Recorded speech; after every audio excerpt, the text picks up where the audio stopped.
Greetings, fellow Earthlings. Welcome back to Astrology Today. I am your host, Mel Rose, and today is Wednesday, March 19, 2025.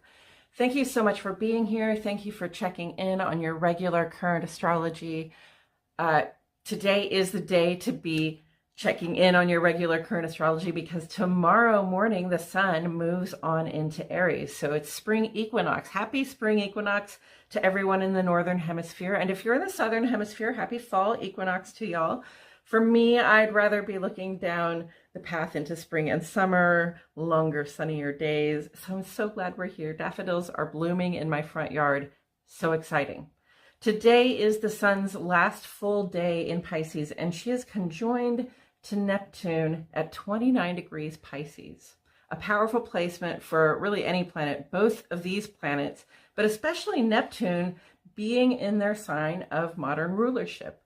A conjunction like this comes around just once a year, and I think it's safe to call it a spotlight thrown on the size and shape of our mysteries. Clarity on the meaning of certain signs and symbols might come through. Spiritual epiphanies, prophetic dreams may be at hand. Or you might just wake up to something you've been failing to see, though it was right in front of you the whole time. For better or worse, these experiences can be intense. So this is a good time still for a few more hours, another day to relax and take it easy on yourself, okay? Be forgiving with yourself. Pisces is the dreamer, and its season has been about integrating what has been into what we are now, putting our experiences in context. Aries is the warrior, and that's a season of discovery, drive, impulsiveness, new beginnings. And this right now is the liminal moment.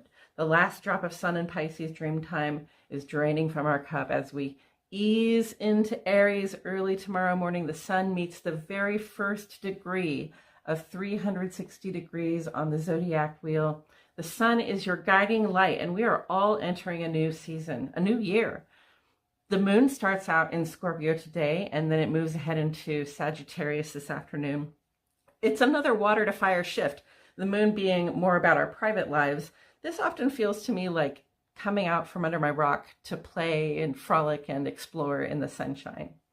With the sun and moon both shifting from water to fire, don't forget that there might be some competitiveness that arises. Mercury is retrograde, so I'm thinking in traffic or when trying to handle routine tasks or conversations.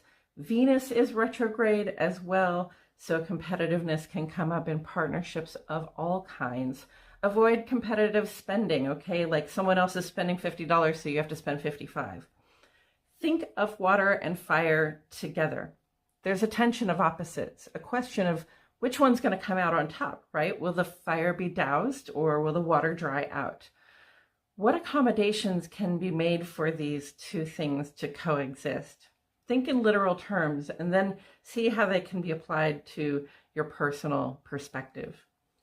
In addition to all of that, the sun, which is conjunct Neptune, and the moon are trine to one another for a few hours today and actually situated in a grand trine with Mars in Cancer. So some grace comes in just as we're about to make this shift from water to fire in our private and public experiences. Mars in Cancer, protection and defensiveness of our home and loved ones. This being part of the grand trine with Sun, Neptune, and the moon invites us to be alert and aware of our surroundings. Pleasant, sensual, creative, wonderful things can happen when Mars trines Neptune, friends.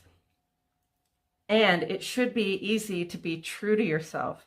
The grand trine is in water signs, so pay attention to how things feel. If it isn't a heck yeah, it really isn't for you though, okay? After all, sometimes grace looks like a banquet table, and then other times grace looks like a bullet dodged. Like I said, it's time to wake up, okay? Be alert and aware. And that's all I have to say about it today, friends. Astrology Today returns to the tube every Monday, Wednesday, and Friday at 7 a.m. Subscribe and get notifications so you don't miss our other content as well.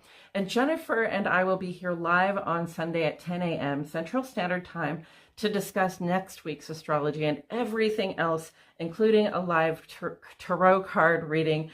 Please join us for that. I'll catch you all in the next video.